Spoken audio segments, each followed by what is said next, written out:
Bom, nós falamos sobre o pertencimento e hoje nós vamos falar sobre a lei do equilíbrio, que é dar e receber. Essa lei, ela implica em algumas questões do nosso inconsciente. Deixa eu melhorar a luz aqui para nós.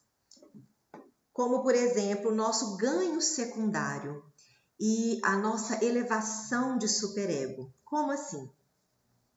Quando nós fazemos muito pelo outro, nós queremos mostrar para o outro que nós somos bons, que nós o amamos, né? E ficamos numa condição de alimento e vítima. Principalmente essa lei, ela gera muitas vítimas. Eu faço tudo por você e você não retribui. E isso, de certa forma, é um conforto para o superego. Você se torna um super-herói, aquela pessoa da qual todos dependem, todos precisam de você. Sem você as pessoas não vivem. E isso traz um desequilíbrio na ordem de dar e receber, na própria ordem do equilíbrio. Tá? Então a troca, ela é fundamental para o bom funcionamento do sistema. Precisa existir troca. Nós temos duas exceções em que não há troca: de pais para filhos e de professores para aluno. Por que não existe troca nessas duas exceções? De professor para aluno, porque por mais que você venha saber mais que o seu professor, quando ele foi o seu professor, ele que te passou a primeira orientação, a primeira sinapse dessa informação. Ah, mas eu já sabia, então não foi ele o seu professor. Eu estou falando daquele professor que te direcionou. Não é simplesmente daquela pessoa que estava em pé falando alguma coisa. Então você não retribui para a pessoa que te ensinou algo, que seria seu mestre, seu professor, né? Você não consegue então retribuir, porque não tem mais condições de fazer troca, uma vez que ele te deu algo e você não. Para você retribuir, você teria que ter condições de passar para ele um conhecimento de nova sinapse. Mas aí você vira professor. Entendem por que não tem como retribuir? Dessa forma. E de pais para filho, por que não tem como retribuir? Porque você jamais será o pai do seu pai ou a mãe de sua mãe. Por quê? Porque você pode ter mais intelecto e mais dinheiro, mas você nunca dará a ele, desculpa, o elemento que gerou a vida. Nunca, impossível. Tem como você ser pai biológico dessa pessoa? Não tem como. E não tem como você adotar o seu pai e sua mãe lá na infância. Então você nunca será o pai e mãe, você sempre será filho. E nós vamos falar sobre isso depois amanhã na parte da hierarquia. Então, nesses casos, o filho não tem que retribuir ao pai. E isso é ruim de ouvir, porque a sociedade pregou que os filhos têm que cuidar dos pais, porque os pais fizeram tudo para eles. E isso desorganiza o sistema. Nós teremos pais queixando e cobrando dos filhos, e nós teremos filhos frustrados por não conseguirem fazer o que os pais cobram. Só que isso eu não estou falando só da questão financeira, não. Eu estou falando de tudo. Fora a relação de pais para filhos, professor-aluno, todas as outras relações precisam haver troca, para que assim a relação fique equilibrada, uma vez que nós entendemos que por mais que nós sejamos o autor da nossa vida, o externo, ele nos atinge e nós precisamos organizar isso. Espero que isso tenha ficado muito bem claro, senão eu estou aqui para tirar as dúvidas de vocês, tá? Qualquer dúvida que tiverem, podem me chamar no WhatsApp, ok? Como eu disse, as doenças, elas se encontram nos polos. Então, se eu dou muito, eu estou num polo, e se eu dou pouco, eu estou em outro. Portanto, eu preciso do equilíbrio. Quem falou isso a primeira vez foi Hipócrates, 350 anos antes de Cristo. Ele é o pai da medicina. Ele disse que a doença se encontra no polo oposto. As doenças se encontram em polos, ok? Isso para tudo. Comeu muito, fez muita atividade, eu já citei isso aqui várias vezes para vocês, né? E nessa relação também, a relação interpessoal também não pode estar nos polos, tá? Então, quem dá muito sente-se no direito de cobrar. Porque se você faz muito pela pessoa, você se sente no direito de cobrar. cobrar amor, cobrar dívida, cobrar seja o que for, porque você fez muito e cobrar alimenta seu ego. Você fazer muito, tem gente, não sei se é o seu caso, que chega a gostar que as coisas deem errado para que ela possa falar assim, tá vendo o que você fez comigo? Olha como o nosso ego, nosso superego, na verdade, se alimenta. A pessoa chega a torcer para não dar tempo do outro chegar a tempo para ela poder reclamar. Você não chegou a tempo, eu estava te esperando. Eu sempre te espero, você fez isso. Perceba lá no fundo, seja honesto com você. Você já torceu para que desse errado só para você ficar de vítima? Porque se não aconteceu com você, saiba que acontece com mais da metade dos meus pacientes. Com a maioria dos meus pacientes acontece isso. Eles só têm dificuldade para entender e cair a ficha de que eles fazem isso. Mas eles fazem. Porque assim eu ficarei de vítima. E a vítima, ela tem um pedestal. Porque ela é a boazinha, ela é a salvadora da pátria. É igual adolescente. Adolescente tem uma vontade de salvar o mundo. O adolescente, por isso que tem ideologias, por isso que quando somos jovens, nós lutamos sem pensar, né? Sem raciocinar nada, estamos lá gritando e defendendo causas que a gente acha as palavras bonitas e já está defendendo, sem pensar, né? Depois a gente tem adultos assim também, que fazem coisas sem pensar. Mas o adolescente começa com isso. E eu já recebi adolescentes aqui, que vou contar a história de uma última. Ela tinha um namorado que usava droga e era super ruim com ela. Ele não batia, mas ele era muito ruim. Tipo, de deixar ela esperando, de sair com amigos, de sair com amigas e ela ficar lá. E ela falava assim, eu sei o que ele passa, ele é sozinho e eu sei que eu posso ajudar. Ela não o amava. Ela estava cansada da relação. Mas a ideia, a dó que ela tinha dele e a possibilidade que ela via nesse relacionamento de ser a heroína era muito grande. Então ela permanecia. E o quanto é difícil tirar uma pessoa dessa condição. É muito difícil. E quem recebe sente-se endividado. Se ele está endividado, o inconsciente não permite que ele fique na relação. Por isso que a frase, eu fiz tudo por você e você foi ingrato, ela é muito comum de ser usada, justamente por isso. Porque quem recebe, o inconsciente não vai fazer com que ele fique ali. Ele vai arrumar desculpas, pode ser até uma traição, não sei. Mas ele vai se sentir tão sobrecarregado e tão endividado que ele não vai aguentar a relação. Você vai ser bom demais para ele. E pessoas boas demais nós não conseguimos, às vezes, conviver. Porque são boas demais para nós. Será que você está sendo bom demais? Ou querendo ser bom demais? Porque quem fica com dívida, uma hora ou outra, quer pagar. E não conseguindo pagar, vai embora. E normalmente não consegue. Porque quando essa pessoa faz alguma coisa por você, você faz 10 para mostrar que você é melhor. Então não vai ter condições dessa pessoa pagar. Quem dá demais desrespeita a dignidade do outro. Essa pessoa se constrói no outro. Se constrói na crítica que ela faz do outro. Ela se faz tão de vítima que ela coloca o outro numa condição tão ruim, tão augaz. Ela desrespeita a condição de dignidade do outro. Então, se você faz algo por alguém, faz em silêncio. Mas não, precisa contar. Precisa contar não só o que você fez pelo outro, como o que o outro fez de mal para você. Olha o tanto que você é bom.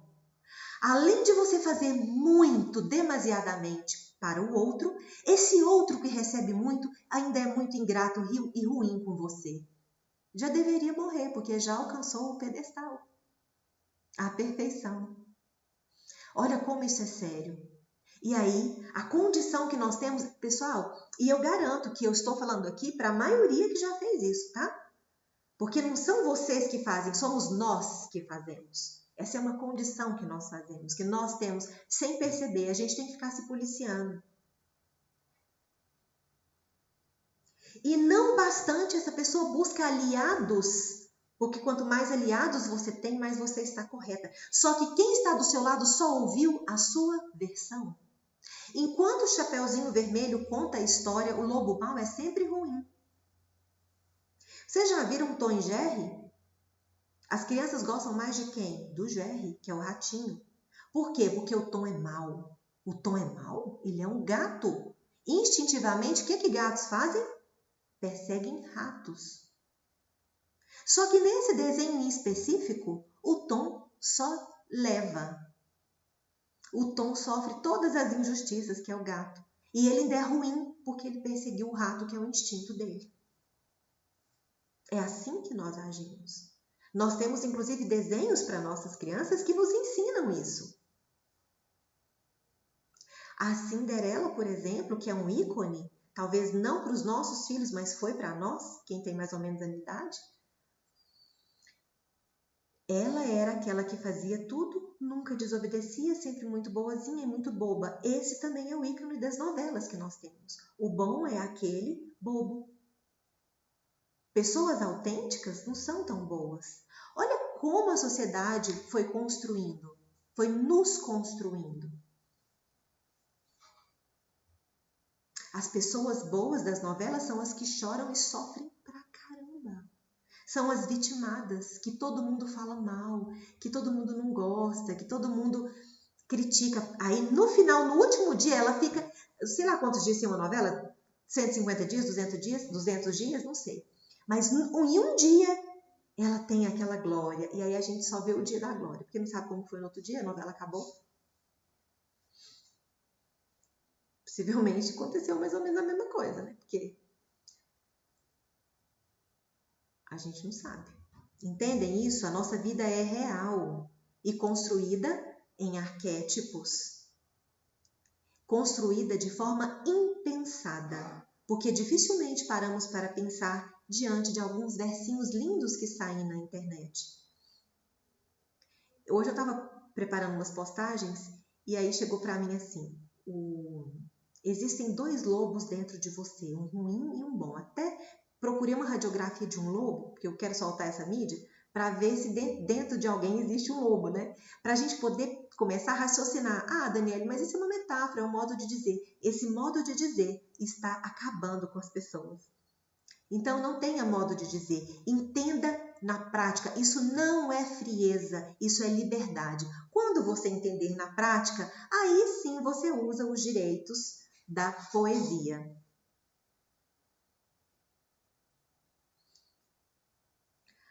Então, a troca, ela é importante para que você saia da condição de vítima, para que você saia da condição do protetor, do salvador da pátria, para que você saia dessa condição que você está cravado e não percebe que isso lhe traz a tristeza. O ganho secundário que você tem, o alimento de superego, ele não supre a sua essência e você vai sentir um vazio, você vai sentir angústia. Por quê? Porque está vivendo numa ilusão. Ilusão traz angústia.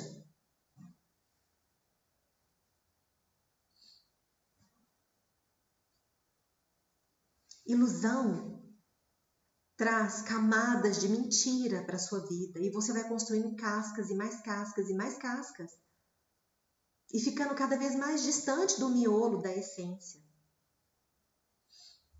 Tá? E por que as pessoas gostam tanto de dar? Porque elas gostam de ser vistas, amadas, aceitas e reconhecidas. Que lindo! E tem gente que ainda adora falar assim, eu te ajudo. É o prazer que tem na fala. Pode deixar que eu te ajudo? Não, eu te ajudo. Às vezes nem faz e às vezes faz. Mas a frase de eu te ajudo, essa aí, não fala, faz. Vai ajudar? Ajuda calado. E depois não cobra. Ajuda sem esperar reciprocidade, para que você não se frustre depois. Porque a gente cria essas expectativas.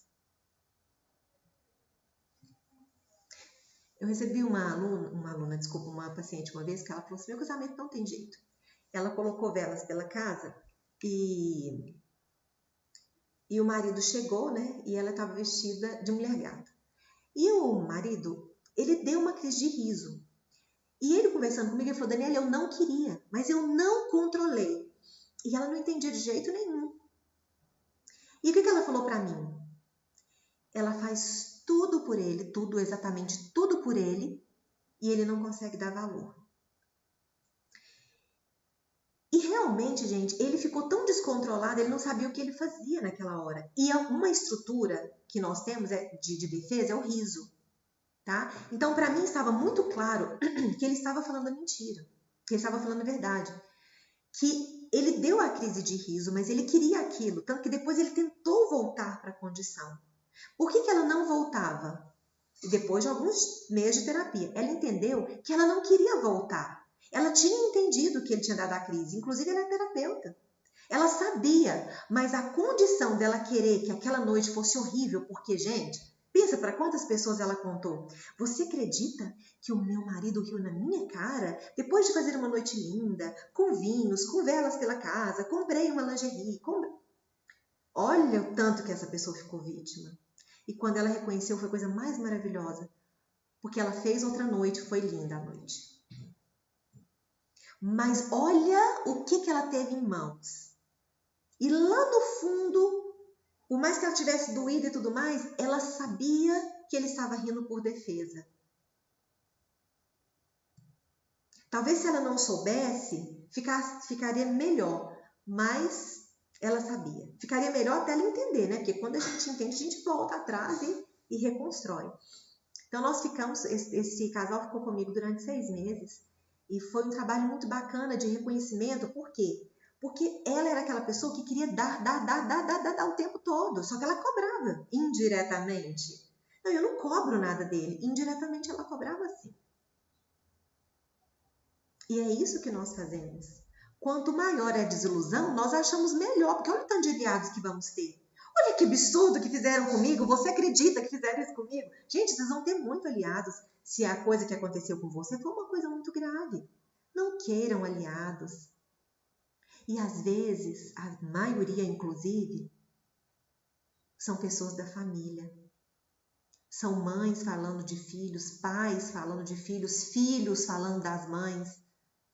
Avós falando dos netos, netos falando dos avós, porque quando é uma pessoa da família que te fere, é mais grave. E aí o seu pedestal fica mais alto.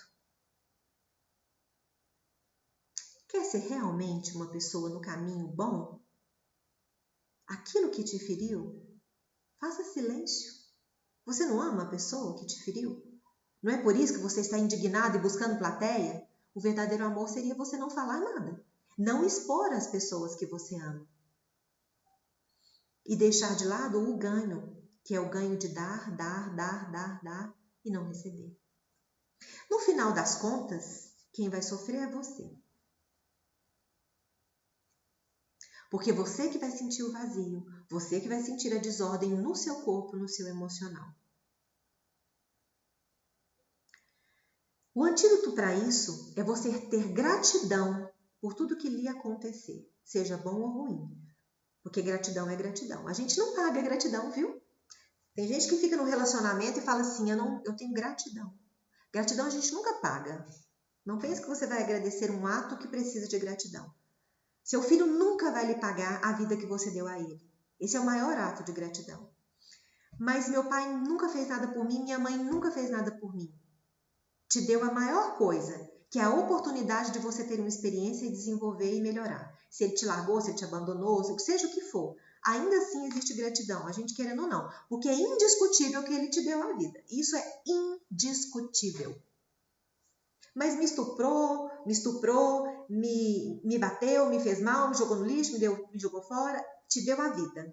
E aí eu sinto muito, pode parecer frio, mas ele te deu o elemento da vida. E por algum motivo, que eu não sei qual, você precisou passar por essa situação. Se não precisasse, seria injusto. Se existe injustiça, onde fica Deus? Isso chama-se diálogo socrático, que a gente vai falando até chegar numa possibilidade maior. Se eu falo que existe injustiça no mundo, eu preciso retirar a figura de Deus.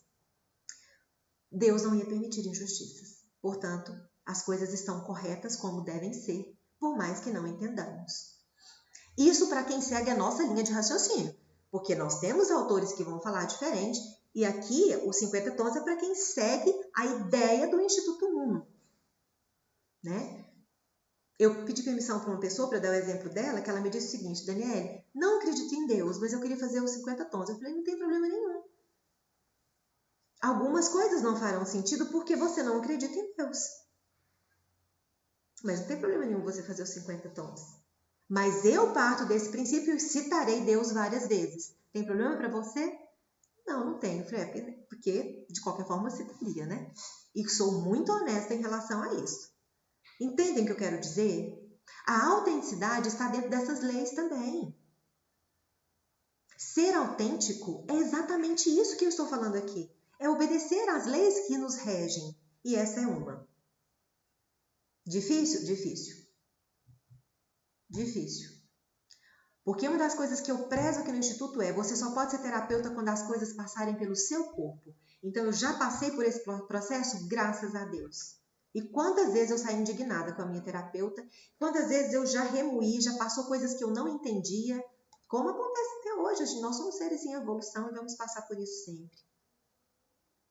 Qual que é o importante, então? O importante é, a cada momento que você percebe uma atitude de falha sua, que nós vamos perceber muitas e muitas, você consegue dar mais um passinho, e mais um, e mais um.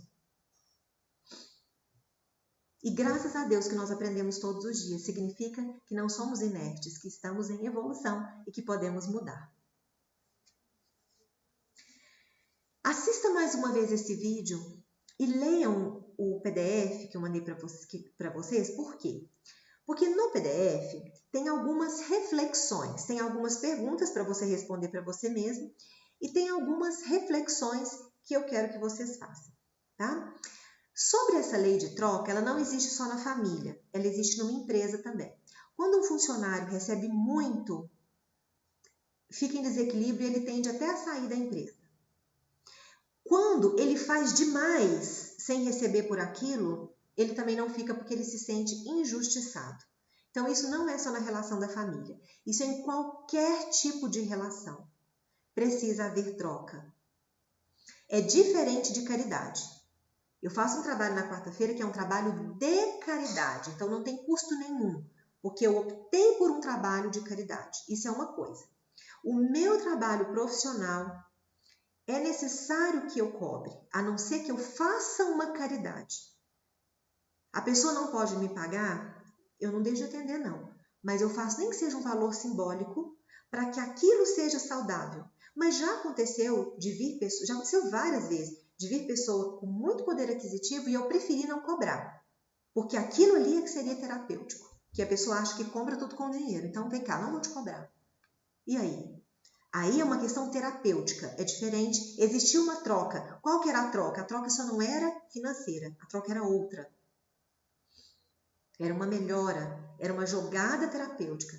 Mas nessa profissão as pessoas têm mais dificuldade ainda de cobrar.